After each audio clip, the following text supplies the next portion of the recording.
Belgorod में रूसी pilot ने अपने ही शहर पर बम बरसा दिए। रूसी Su-34 बॉम्बर से गिरा गोला बारूद बैटल जोन में जाते हुए अपनी ही जमीन पर गिराए बम। रूस का दावा है यह हादसा था जो गलती से हुआ। धमाके से पहले सुनाई दी सायरन की आवाज भी।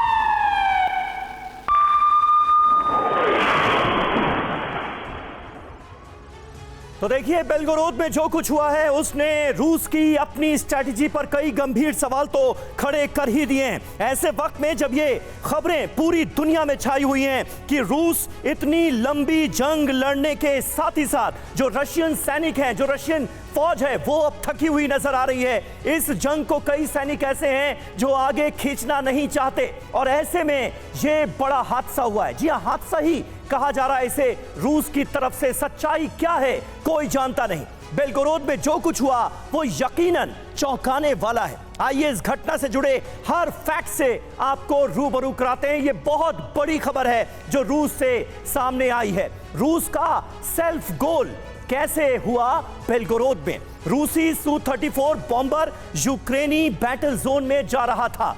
रूस के बेलगोरोद के ऊपर जेट से गोला बारूद गिरा और जब ये सारी चीजें हुई तो हर कोई हैरान रह गया कि ये हो क्या रहा है। जेट पायलट ने अपने ही शहर पर हथियार फायर कर दिए।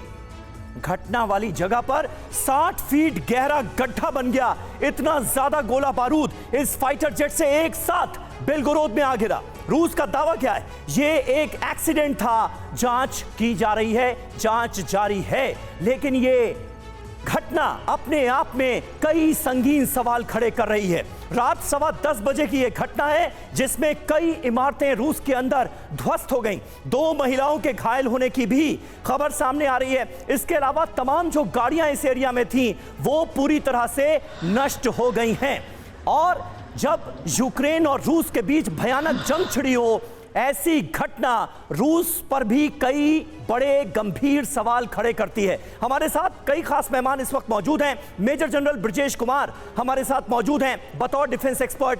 कैप्टन श्याम कुमार हमारे साथ मौजूद हैं, डिफेंस एक्सपर्ट हैं, फाइटर जेट्स उड़ाने का लंबा एक्सपीरियंस इनको है। कर्नल अनुराग शुक्ला हमारे साथ मौजूद हैं, उनसे भी हम बात करेंगे। और डॉक्टर संजय भारद्वाज विदेश मामलों के जानकार हैं, वो भी हमारे साथ मौजूद हैं। कैप्टन श्याम, किस तरह से आप इस घटना को देखते हैं? क्योंकि कहा यह जा रहा है कि फाइटर जेट के पायलट ने गलती से, उससे गलती हो गई, ये एक एक्सीडेंट था। फिलहाल रूस तो यही साबित करने की कोशिश कर रहा है, लेकिन इतनी बड़ी गलती, इतनी बड़ी लापरवाही कि फाइटर जेट का पायलट अपने ही शहर पर गोला बारूद गिरा दे यूक्रेन की धरती के बजाय, कैसे संभव है, कैसे मुमकिन है? देखिए, ये Su-34 एक बहुत ही बेहतरीन एयरक्राफ्ट है और पायलट भी बेहतरीन होते हैं। इसके 2014 से इंट्रोड्यूस्ड है ये क्राफ्ट रशिया में। और इसके जो मारक शक्ति है, इसमें ये फाइटर है, स्ट्राइक कर सकता है और ग्राउंड अटैक भी कर सकता है। तो इसको जो एम्यूनिशंस हैं, ये रॉकेट से लेके, बॉम्ब से लेके और गन्स की भी इसमें क्षमता होती है। एयर टू एयर और एयर टू सरफेस और बॉम्ब, ये सारी चीज़ें इसके अंदर होती हैं। तो कभी कभी ऐसा होता है फ्लाइंग एक्सपीरियंस में, जैसे मैं अपने फ्लाइंग एक्सपीरियंस से बात करूं तो हर तरह की फ्लाइंग एक्सपीरियंस में देख चुका हूं, तो उस हिसाब से मैं ये कह सकता हूं कि कभी कभी अम्यूनिशन या फ्यूल डंप करने की जरूरत आती है। बेलगोरोद 25 किलोमीटर बॉर्डर से है, बॉर्डर टाउन है, और जब हम बॉर्डर क्रॉस करते हैं, खासकर वॉर मिशन में, तो हमें बताया जाता है कि हम कहां पर अपनी अम्यूनिशंस को सेफली ड्रॉप कर पाएंगे अगर कोई प्रॉब्लम हुई तो, क्योंकि एक्चुअली अटैक करना जरूरी नहीं है, हम डिटरेंस दे रहे हैं। तो इस हिसाब से अगर सायरन बजा है और ये डंप किया गया है इंटेंशनली, तो ये एक इंटेंशनल मैन्यूवर हो सकता है, क्योंकि इतनी सारी गलतियां मुश्किल है। बड़ी बात सर आप कह रहे हैं कि ये एक इंटेंशनल कार्रवाई हो सकती है। एक और बड़ी खबर जुड़ी हुई इसी से, बेलगोरोद में हुए धमाके पर कयासों का दौर भी जारी है। धमाके में यूक्रेनी साजिश की भी आशंका है। बेलगोरोद में पहले यूक्रेन कर चुका है कई हमले।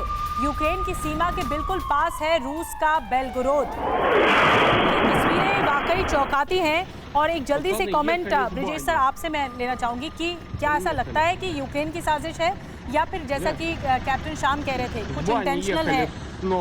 निधि, ये लड़ाई के फॉग में इस तरह की घटनाएं होती हैं, ये अन्यथा वाली बात नहीं है। लेकिन जब तक कि हमें कोई ठोस बात ना पता चल जाए, सबूत ना मिले, इट्स डिफिकल्ट टू से। इट्स अ कंजेक्चर कि पायलट ने डिस्ट्रेस होके किया है या ह्यूमन एरर है या टेक्नोलॉजिकल फॉल्ट है या कोई और दबाव इसके ऊपर में। तो अटकलें लगाती जाती रहेंगी लड़ाई में जब तक कि कोई क्लैरिटी नहीं आती है। लेकिन ये बात सही है, लड़ाई के लिए भेजा हुआ एयरक्राफ्ट अपने बॉर्डर के करीब, इतने करीब अगर कुछ घटना होती है तो सोचने की। जी, तो ये अहम सवाल अभी भी बना हुआ है कि बेलगोरोद में Su-34 से जो गोला बारूद गिराया गया है, क्या वो पायलट की सूझबूझ की कमी थी, लापरवाही थी, या इसके पीछे यूक्रेनी साजिश थी? कई तरह की अटकलें, कई तरह के कयास लगाए जा रहे हैं, क्योंकि अब जब ये सबको पता है कि यूक्रेन पश्चिमी देशों के साथ मिलकर 30 अप्रैल को रूस पर एक बड़ी स्ट्राइक कर सकता है, तो रूस ने भी अपनी तैयारी कर रखी है। अब आपको मैप के जरिए बेलगोरोद की लोकेशन के बारे में आपको बताते हैं और समझते हैं कि क्यों इस घटना में यूक्रेन का हाथ होने की आशंका जाहिर की जा रही है। सबसे पहले समझिए, यूक्रेन की सीमा से महज 40 किलोमीटर की दूरी पर है बेलगोरोद। ये देखिए, ये है बेलगोरोद और ये बहुत ज्यादा दूर नहीं है, ये यूक्रेन की सीमा से बिल्कुल सटा हुआ है। हालांकि ये इलाका जो है ये रूस की जद में आता है, लेकिन यूक्रेन से उसका लोकेशन बहुत ही नजदीक है। लोकेशन यूक्रेन के खार्किव से नजदीक। आबादी इसकी कितनी है? 3.7 लाख, 3,70,000 के आसपास इसकी आबादी है। युद्ध शुरू होने के बाद यूक्रेन ने यहां पर कई हमले किए थे, क्योंकि यूक्रेन की सीमा से सटा हुआ है, इसलिए सबसे ज्यादा स्ट्राइक यूक्रेन ने यहीं पर किए थे। यह शहर लगातार यूक्रेन के टारगेट पर रहा है। जब से इस जंग की शुरुआत हुई है तब से लगातार यूक्रेन इस शहर को टारगेट करता रहा है। और धमाके वाली जगह जहां पर धमाका हुआ है, वहां से सिर्फ 1 किलोमीटर दूर है ये पावर स्टेशन। ये पावर स्टेशन महज 1 किलोमीटर दूर है। यूक्रेन जाते हुए जेट अक्सर शहर के ऊपर से होकर के ये गुजरते हैं यहां पर। तो ये आपको मैप के जरिए हमने समझाया कि ये क्यों कहा जा रहा है कि यूक्रेन की साजिश इस पर हो सकती है। अनुराग शुक्ला सर, क्या आपको लग रहा है कि यह यूक्रेनी साजिश का हिस्सा है या महज एक हादसा हो गया? देखिए, ये एक इंफॉर्मेशन वॉरफेयर चल रहा है जिसके अंदर दोनों पक्ष अपना अपना प्रॉफिट लेने की कोशिश कर रहे हैं इस इंफॉर्मेशन से जो घटना घटी है। लेकिन यूक्रेन की पॉसिबिलिटीज़ बहुत कम है इस घटना को, क्योंकि रशिया ने इस बात को कबूल भी कर लिया है और उसने इसने अपनी जनता को आश्वासन दिया है कि ये हमारा ही एक्सीडेंटल मिसफायर हो गया है, तो इसको आप सीरियसली ना लें। और वो विश्वास दिलाना चाहते हैं कि मजबूती के साथ रशियन फोर्सेस खड़ी हैं और किसी भी तरह से यूक्रेनी फोर्सेस की कोई हिम्मत ऐसी नहीं हो सकती कि रशियन सॉइल पे वो भी इस स्टेज पे अटैक कर सकें। जी, आइए अब उन 5 संभावनाओं पर भी जल्दी से नजर डाल लेते हैं जो बेलगोरोद की घटना के लिए जिम्मेदार हो सकते हैं। आपको बिग वॉल के जरिए समझाते हैं कि आखिर बेलगोरोद में हुआ क्या है। क्या है 5 वो संभावित थ्योरी, जरा इसे आप समझिए। देखिए, पहली, रूसी पायलट का मिस कैलकुलेशन ये हो सकता है। दूसरी थ्योरी क्या कह रही है? रूसी पायलट की बगावत, क्योंकि यूक्रेन कह रहा है कि जो पायलट है, जो फौज है, वो थकी हुई है, उनका मनोबल टूटा हुआ है। तीसरी संभावना क्या हो सकती है? जेट से सामान्य एक्सीडेंट हो गया हो, ऐसा हो सकता है। चौथी संभावना क्या हो सकती है? यूक्रेन की जमीन से ये अटैक किया गया हो। और पांचवी, पश्चिम की कोई साजिश जिसके बारे में बार बार ये कहा जा रहा है। संजय सर, क्या इसमें नेटो देशों की भी साजिश हो सकती है? और रूस कहे तो क्या कहे?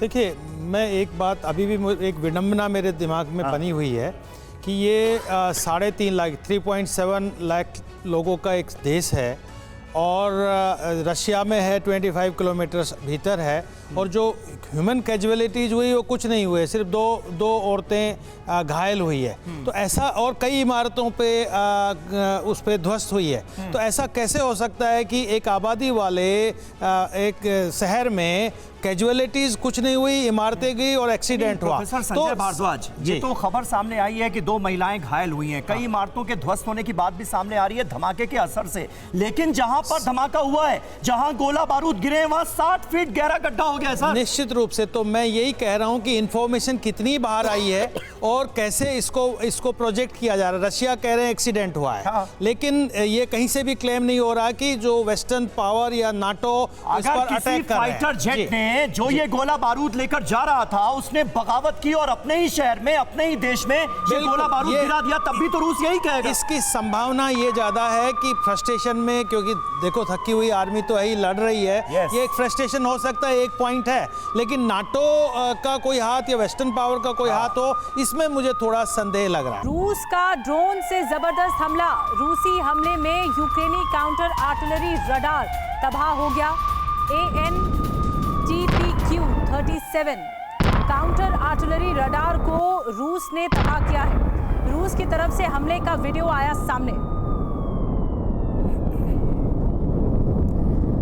रजेश, 9 दिन और बाकी रह गए हैं। ऐसा बताया जा रहा है कि यह कयामत की रात होगी जब 30 अप्रैल आएगा, क्योंकि वो एक ऐसा पड़ाव था पिछले साल भी जब हमने देखा कि रूस ने हमले और तेज किए थे, और इस बार भी ये आशंका गहरा गई है। तो आपको क्या लगता है कि क्या ऐसा होगा? ये जो तमाम सबूत सामने आ रहे हैं ताज़ा हमले के, क्या ऐसा करेगा रूस और ज़्यादा विध्वंसक? देखिए, पिछले 5-6 महीने से तो जो वॉर चल रही है वो एक फ्रंटल लेवल पे डॉग फाइट चल रही है। छोटी मोटी हरकतें, आर्टिलरी फायर, बड़े बड़े UAV का इस्तेमाल, उस तरह की चीज़ें हैं। और हम वेट कर रहे हैं कि विंटर्स ख़त्म हो गया तो स्प्रिंग ऑफेंसिव आएगा। ऑफेंसिव दोनों तरफ से हो सकता है, तो अभी भी वही वेट चल रहा है। तो गर्मियाँ आ रही हैं तो क्या ज़मीन की लड़ाई ज़्यादा हो रही है? एक से मैं बताता हूँ, उस पर बताता हूँ 2-3 चीज़ें। अगर इंटेलिजेंस मैप्स को जो एक्सपर्ट्स बिलीव करते हैं उसको देखा जाए तो रशिया ने अपने पूरे फ्रंट में, क्रीमिया में, डोनेट्स्क में और लुहांस्क में बहुत अच्छी डिफेंसिव लाइन तैयार कर रखी है। जिन लोगों ने देखा होगा वर्ल्ड वॉर 1 की कहानी है, मैजिनॉट लाइन या सिगफ्रिड, उस तरह से नाकाबंदी की है जी। तो वो एक बात है जी। ब्रेकिंग न्यूज है, नेटो चीफ के कीव दौरे से रूस में टेंशन हाई है। क्रेमलिन ने कहा है कि यूक्रेन का नेटो में होना मंजूर नहीं है, युद्ध के एजेंडे में शामिल है यूक्रेन को रोकना। ये क्रेमलिन ने बयान दिया है, यूक्रेन को नेटो में जाने से रोकना ही टारगेट है। यानी घूम फिर के बाद वही ढाक के 3 बात हो गई। समीर, तो देखिए, रूस की तरफ से ये बिल्कुल क्लियर कर दिया गया है कि हाँ, ये हमारा एजेंडा है। हम नहीं चाहते कि यूक्रेन किसी भी हाल में नेटो का मेंबर बने, नेटो में शामिल हो और अपने एजेंडे को, युद्ध के एजेंडे को एक बार फिर व्लादिमीर पुतिन क्लियर करते हुए नजर आ रहे हैं पूरी दुनिया के सामने। और आसार ऐसे बनते नजर आ रहे हैं कि नेटो की तरफ से बार बार यह कहा जा रहा है कि यूक्रेन नेटो में शामिल होकर रहेगा। नेटो में एंट्री के लिए यूक्रेन जिस तरह से बेताब है, उससे कुछ गंभीर सवाल उठ रहे हैं। आइए उन सवालों पर गौर कर लेते हैं। यूक्रेन का नेटो ख्वाब क्या है और क्या यह वर्ल्ड वॉर कराएगा? क्या यूक्रेन का नेटो में जाने का मंसूबा विश्व युद्ध में दुनिया को धकेल देगा? क्या यूक्रेन के नेटो में एंट्री के साथ ही विश्व युद्ध शुरू हो जाएगा? क्या पश्चिमी देश यूक्रेन को मोहरा बनाकर रूस से लड़ाई लड़ रहे हैं? ऐसा तो हम देख ही रहे हैं। क्या रूस किसी भी सूरत में नेटो में यूक्रेन की एंट्री मंजूर करेगा? रूस कह रहा है बिल्कुल नहीं। क्या यूक्रेन को नेटो में जाने से रोकने के लिए रूस किसी भी हद तक चला जाएगा? यह वो बड़ा सवाल है जो इस वक्त दुनिया के लिए चिंता का सबब है। क्या रूस और चीन को करीब आते देख पश्चिमी देश और ज्यादा एक्टिव हो गए हैं? यह भी अपने आप में बड़ा सवाल है। कैप्टन श्याम, किस तरह से आप देख रहे हैं यूक्रेन का नेटो में शामिल होने का ख्वाब यूक्रेन की धरती को बर्बाद कर चुका है, तबाहो बर्बाद कर चुका है पूरे मुल्क को। बल्कि ज़ेलेंस्की की यह जिद कहां तक ले जाएगी यूक्रेन को? किस तरह से वर्ल्ड ऑर्डर चेंज होगा और क्या वाकई विश्व युद्ध जैसे आसार बनते आप भी देखते हैं? नाटो की सीमाएं रशिया से नहीं लगती थीं। रशिया अपने को सेफ समझ रहा था। ये नाटो की आहट से ही ये स्पेशल ऑपरेशन शुरू किया गया। ये चिंगारी वहीं से शुरू हुई है, ये हम सब जानते हैं। तो एक एग्जिस्टेंशियल थ्रेट हो रहा है रशिया के लिए। फिनलैंड के 1100-1200 किलोमीटर का बॉर्डर, जो नाटो की बॉर्डर को रशिया से डबल कर दिया उसने। नाटो की पहुंच रशिया तक हुई फिनलैंड के बॉर्डर पर, वहां उनको अपने एयर डिफेंस सिस्टम मजबूत करने पड़ेंगे। अब अगर नाटो में ऐसा कुछ होता है, ज़ेलेंस्की के साथ ऐसा कुछ होता है, इस ज्योग्राफिकल लोकेशन में होता है, तो मुश्किल होगी। इन्होंने इसलिए खेरसन को छोड़ा था जी। और उन्होंने खार्किव से विड्रॉ कर लिया था 6000 किलोमीटर तक, लेकिन वो चाहते हैं कि वहां उनका वर्चस्व कायम रहे। ठीक है सर, इसलिए मुश्किल होने वाली है। इस बीच एक वीडियो की बात कर लेते हैं। रूस यूक्रेन युद्ध का एक हैरान करने वाला वीडियो भी सामने आया है। गोला बारूद से लैस रूसी टैंक पर हमला बोला गया है। यूक्रेनी हमले में रूसी टैंक पूरी तरह से तबाह हो गए। किसी तरह रूसी सैनिकों ने टैंक से निकल करके अपनी जान बचाई है। ये देखिए तस्वीरों में, ये रूसी टैंक को तबाह किया गया। बड़ी मुश्किल से किसी तरीके से अपने आप को बचाया है इसमें सवार रूसी सैनिकों ने। यूक्रेन का यह जबरदस्त हमला, जिस 30 अप्रैल की बात हम बार बार कर रहे हैं कि उस दिन जबरदस्त अटैक रूस में करेगा यूक्रेन, क्या उसकी ये शुरुआत तस्वीर है? देखिए, स्ट्रेटेजिक एक्सपर्ट्स का मानना है जितनी रसद या सामग्री दोनों गुटों में आज है, दूसरी जो कैजुअलिटी फिगर्स है उसको मैं बताऊंगा कितनी हो रखी है एसएस, और तीसरा मनोबल कितना है खासकर रशियन ट्रूप्स का, उसको ध्यान में रखते हुए ये भी एक अटकली है या साइऑप्स है मेरे हिसाब से। आर्मामेंट्स, इक्विपमेंट, एयरक्राफ्ट, टैंक्स जो बताया गया वो आ रहे हैं। उनके इंडक्शन में, ट्रेनिंग में और अपनाने में समय लगता है। वो 2-3 महीने में नहीं लगता है, कम से कम 5, 6, 7, 8 महीने लगते हैं। इस कारण अब ये न्यूज़ सुने, रशिया ने अपनी जो एरिया कैप्चर कर लिया है उसको बिल्कुल नाकेबंदी जैसे ठोस लाइन बना के रखी। खबर ये आई है याकुतिया में जबरन लोगों को भर्ती किया जा रहा है और वहां काट मारो मार हो गई है, लोग जाना नहीं चाहते हैं उसका।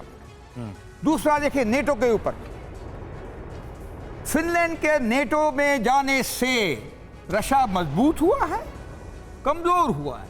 बिल्कुल कमजोर हुआ है। तीसरा, ये जितने लिथुआनियन स्टेट्स हैं, बाल्टिक स्टेट्स हैं, एस्टोनिया, लिथुआनिया, यानी आप कुल मिलाकर ये कहना चाह रहे हैं कि नाटो का अमेरिका का पलड़ा भारी होता हुआ नजर आ रहा है कहीं ना कहीं अमेरिका के मद्देनजर अगर बात की जाए, और अमेरिका और रूस के जो समीकरण है उनके मद्देनजर बात की जाए। अभी ये कहना भी बहुत मुश्किल है, लेकिन ये जरूर कह सकते हैं मनोबल आमतौर पे, हाँ, ऑप्टिक्स आमतौर पे। सर इस वक्त निधि के पास चलेंगे, निधि के पास आज की डेट इस वीडियो से जुड़ी कुछ और इंफॉर्मेशन है। निधि, बिल्कुल ऑप्टिक्स के बारे में बात हो रही है, लेकिन सबसे पहले ये कि जिस तरह से युद्ध भड़क रहा है, जो आग लगी हुई है, उसकी तस्वीरें भी एक बानगी है कि किस तरह से यूक्रेन जवाब दे रहा है। बेशक जेलेंस्की की जिद है, पुतिन की जिद है, लेकिन ये देखिए आग का गोला उठता हुआ, धुएं का गुबार उठता हुआ, ये यूक्रेनी अटैक है। रूसी टैंक को खत्म किया गया है। इन तस्वीरों में साफ देखा जा सकता है जब यूक्रेन ने अटैक किया तो धुएं का एक गुबार, आग का एक गुबार आसमान की तरफ उठता हुआ आगे देखा जा रहा है।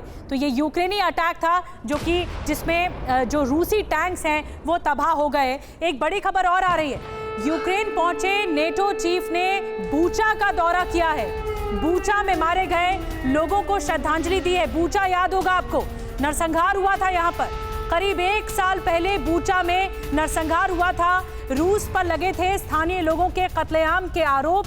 कई सामूहिक कब्रें मिलने से यहां खुलासा हुआ था। तो नेटो चीफ का ये दौरा और बूचा में श्रद्धांजलि देने पहुंचे हैं जेन्स स्टोल्टनबर्ग। आइए अब 2 तस्वीरों के जरिए बूचा की पूरी कहानी आपको समझाते हैं बिग वॉल के जरिए कि क्या हुआ था बूचा में। 1 साल पहले बूचा में शहर में नरसंहार हुआ था, जो मिल रहा था उसका कत्ल कर दिया गया। बूचा में अब नेटो चीफ पहुंचे हैं, स्टोल्टनबर्ग ने श्रद्धांजलि दी है। हमने तस्वीरें आपको दिखाएं। 1 साल पहले बूचा में क्या हुआ था, मिली थी कई सामूहिक कब्रें, कई लाशें एक साथ बरामद की गई। फिर बूचा में जो नेटो चीफ का दौरा है, पुराने जख्मों की याद दिला दी है नेटो चीफ ने। आपको बता दें बूचा में क्या हुआ, वॉर क्राइम के गंभीर आरोप लगे बूचा में, पूरा शहर खत्म कर दिया, लोग खत्म कर दिए गए। और बूचा में जब नेटो चीफ पहुंचे तो यूक्रेन के साथ एकजुटता दिखाने की कवायद भी आगे बढ़ती हुई तस्वीरों में दिखाई दी। पूरी दुनिया में रूस की निंदा हुई बूचा को लेकर। बूचा में ये क्या कर दिया रूस ने, और रूस को कटघरे में खड़ा किया नेटो चीफ ने, ये हम बता रहे हैं। और हम आपको बता रहे हैं कि देखिए ये तस्वीरें देखिए, ये जो आपको सारी बॉडीज रैप होकर काली पन्नी में सारी बॉडीज रैप होकर दिखी थी, ये तस्वीरें बहुत चौंकाती हैं। ये एक ऐसा नरसंहार था जो रूस पर कई आरोप लगाए कि वॉर क्राइम का एक चरम रूस कर रहा है। और एक और तस्वीर हम आपको दिखाने वाले हैं। ये देखिए, ये तस्वीर जो हम आपको दिखा रहे हैं, ये जेन्स स्टोल्टनबर्ग की तस्वीरें हैं। श्रद्धांजलि देने पहुंचे हैं। बेशक रूस को अच्छी नहीं लग रही होंगी, लेकिन जेन्स स्टोल्टनबर्ग का ये दौरा बहुत महत्वपूर्ण है। और एक बार फिर से उन जख्मों को कुरेद दिया है जेन्स स्टोल्टनबर्ग ने, जिसका जवाब ज़ेलेंस्की लगातार मांगते रहे पुतिन से और सवाल करते रहे कि वॉर क्राइम की चरम सीमा आपने क्रॉस कर दी है, वो लिमिट क्रॉस कर दी है। कर्नल शुक्ला, मैं आपके पास आ रही हूँ। ये जो तस्वीरें हैं ये बहुत अहम है, ठीक है, हमने सबको पूरा लबो-लुआब बता दिया कि जेन्स स्टोल्टनबर्ग पहुंचे हैं। ये कवायद हो सकती है कि यूक्रेन आगे शामिल हो जाए नेटो में, जो उसकी जिद थी। ज़ेलेंस्की अलग जिद कर रहे हैं, कंडीशंस रख रहे हैं, पुतिन की जिद अलग है। लेकिन उसके बावजूद भी आप क्या समझते हैं, ये युद्ध कहाँ बढ़ रहा है और अब से लेकर आगे तक क्या होगी सिचुएशन? क्या और अग्रेसिव होगा? देखो, अगर हम युद्ध की दृष्टि से देखें तो युद्ध एक स्टेलमेट हो गया है। युद्ध में ज़्यादा चीज़ें चेंज नहीं हो रही हैं। एक टैक्टिकल लेवल पे कुछ टैंक और कुछ मिसाइलें एक दूसरे के ऊपर बरसाया जा रहा है। लेकिन हम अगर लैंड एक्विजिशन की बात करें तो दोनों पार्टियां एक दूसरे को पराजित करने में कहीं से कामयाब नहीं होती नज़र आ रही हैं। ये जो एक नेटो चीफ का जो विजिट देखा जा रहा है, ये एक प्योरली पॉलिटिकल विजिट है और इसे पॉलिटिकल गेन करने की कोशिश पॉलिटिकल विजिट मानते हैं। लेकिन प्रोफेसर संजय भारद्वाज, आने वाले वक्त में दूरगामी परिणाम क्या हो सकते हैं इसके? दोनों के स्टेटमेंट्स आप देखिए, यूक्रेन की तरफ से भी जो स्टेटमेंट्स आए हैं, नेटो चीफ की तरफ से भी जो आए हैं, आसार बढ़ते नजर आ रहे हैं मुझे तो कि जल्दी नेटो में शामिल हो जाए यूक्रेन, किसी दिन ये खबर आ जाए। देखिए, भूमिका तो पूरी बनी रही है निश्चित रूप से, लेकिन जैसे बूचा में नाटो चीफ का जाना एक मैसेज है कि दो तरफ से वॉर चल रहा है। एक पॉलिटिकल डिप्लोमेटिक वॉर चल रहा है और एक आर्म्स के माध्यम से वॉर चल रहा है। और पुतिन को वॉर क्रिमिनल साबित करने के लिए, कन्विक्ट करने के लिए पॉलिटिकली एक मैनोवरिंग हो रहा है, उनका मैसेज आना। दूसरी बात, निश्चित रूप से काउंटर ऑफेंसिव बढ़ रहा है और जिस तरीके से यूक्रेन को सपोर्ट दिया जा रहा है, चाहे वो लेपर्ड 2 जा रहे हैं, जो भी जा रहे हैं, लेकिन चिंता का विषय क्या है कि इस स्टेज पर नेटो चीफ का यूक्रेन जाना क्या मैसेज देता है? मुझे लग रहा है कि यूक्रेन रशिया के पास जाने वाला है। यूक्रेन रशिया के पास जाने वाला है, इसीलिए होने वाला है, यानी यूक्रेन पर रशिया निश्चित रूप से बढ़त मिलेगा रशिया को, और इसीलिए नाटो अलर्ट हुआ है। और नाटो अब नाटो में यूक्रेन को शामिल करने की ज्यादा संभावना हो रही है, क्योंकि थ्रेट पहुंच जाएगा बिल्कुल यूरोप तक, और वो कभी भी अमेरिका नहीं चाहेगा। देखिए, नुकसान किसका हो रहा है? नुकसान यूरोप का हो रहा है, ईस्ट यूरोप को हो रहा है, अमेरिका का नहीं हो रहा। अमेरिका का अपना काम हो रहा है हर तरीके से। अमेरिका, मतलब ये आपने बड़ी आशंका जताई है, ये बड़ी आशंका जताई है और ये कह रहे हैं कि रूस बढ़त की ओर आगे बढ़ रहा है, यानी जीत की बढ़त। एक ब्रेकिंग न्यूज है, जल्दी से ले लें। यूक्रेन जंग के बीच पुतिन को लेकर बहुत बड़ी खबर। ब्रिटेन पर समंदर से हमला कर सकता है रूस। पुतिन ब्रिटेन पर हमले की बड़ी योजना पर काम कर रहे हैं, इस पर रणनीति बना रहे हैं। विदेश मंत्रालय से जुड़े ब्रिटिश सांसद का सनसनीखेज दावा सामने आया है। ब्रिटिश सांसद कह रहे हैं क्योंकि पुतिन इस वक्त जो पुतिन के टारगेट पॉइंट पर है वो है ब्रिटेन या फिर यूरोप, जिसको परेशान करने के लिए ये तमाम बातें निकलकर सामने आ रही हैं। ब्रिटिश सांसद का दावा है। और चलिए अब आपको समझाते हैं कि ब्रिटेन पर हमले को लेकर पुतिन के आखिर कौन से प्लान की बात यहां पर कही जा रही है, इसे आपको जल्दी से समझाते हैं। पुतिन का क्या नया टारगेट है ब्रिटेन? रूस एक बड़े वॉर प्लान पर दरअसल में काम कर रहा है। इस काम में रूस को चीन का भी पूरा साथ, पूरा सहयोग मिल रहा है। हमारी सेना इनसे मुकाबले के लिए तैयार नहीं है। रूस ने उत्तरी सागर में अपना स्पाई शिप भेजा है। बाल्टिक में भी रशियन स्पाई शिप की मौजूदगी है और स्पाई शिप के जरिए ब्रिटेन की क्षमता को आंक रहा है दरअसल में रूस इस बात का पता लगा रहा है कि ब्रिटेन इलाके में कहां पर कमजोर है। ये बॉब सीले ब्रिटिश सांसद हैं, उनकी तरफ से ये बात कही गई है। श्याम सर, क्या ऐसा हो सकता है जो आशंका जाहिर की जा रही है? देखिए, रशिया की अपनी फ्लीट है, पैसिफिक फ्लीट की एक्सरसाइज आप सब ने सुनी। कुरिल आइलैंड्स और सकलिन जो उनका जो आइलैंड है वहाँ, उसके ऊपर अभी कुरिल के पास ही बहुत नज़दीक में टेरिटोरियल वाटर में यूएस सबमरीन को खदेड़ा है मार्शल डिस्ट्रॉयर ने रशिया के, और उसके ऊपर डिफेंस अटैची को तबल किया गया है डिफेंस मिनिस्ट्री ऑफ रशिया ने। और उसके साथ ही नॉर्थ सागर में ये देखिए जो कलिनिंग्राद है और सेंट पीटर्सबर्ग जो बाल्टिक में है, ये वार्म वाटर पोर्ट्स हैं और अब ये एक्टिव होंगे क्योंकि अब वहां पे आइसिंग नहीं है, तो यहां से इनके शिप्स निकलते हैं जो नॉर्थ अटलांटिक में अपनी पकड़ बनाते हैं। तो एक स्टेटमेंट आई है व्हाइट हाउस की तरफ से कि we are preparing for all out war, और पुतिन ने बोला ये प्रोवोकेशन है, ये उसका काउंटर है। ये जो आशंका है शायद इसलिए कहा जा रहा है कि ये रूस और यूक्रेन के बीच का युद्ध नहीं है, बल्कि ये दुनिया के बाकी मुल्कों को भी अपनी जद में लेने वाला है। तो ईस्ट एंड वेस्ट फ्रंट पे, दोनों पैसिफिक पे या नॉर्थ अटलांटिक पे अगर फ्लीट एक्सरसाइज नहीं करेंगे। जिक्र कर रहे हैं कैप्टन श्याम, ब्रजेश जी उससे इत्तेफाक नहीं रखते, क्यों? देखिए, रशिया के हाथ पूरे, दे हैंड फुल माउथ फुल। क्या उनकी क्षमता है कि ब्रिटेन के पास पहुंच जाए? ये एक बात है। दूसरी ज्यादा इंपॉर्टेंट है, रशिया के जो नेवल फोर्स है वो इस तरह से कुछ है। एक कैस्पियन सी में एक फ्लोटिला है, ब्लैक सी में एक फोर्स था जिसको सुन चुके हैं पिछले साल खात्मा हो गया।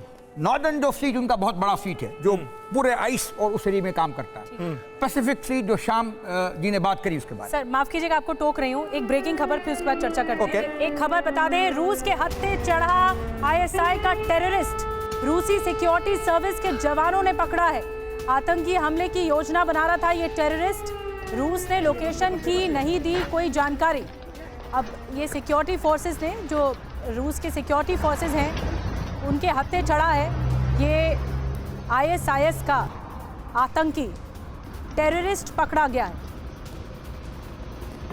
तो देखिए, एक शख्स को पकड़ने का वीडियो जारी किया गया है रूसी फौज की तरफ से, रूसी सिक्योरिटी सर्विस की तरफ से, लेकिन यह बताया नहीं गया है कि यह कहां पकड़ा गया, कौन है, इसके बारे में और कोई जानकारी नहीं दी गई।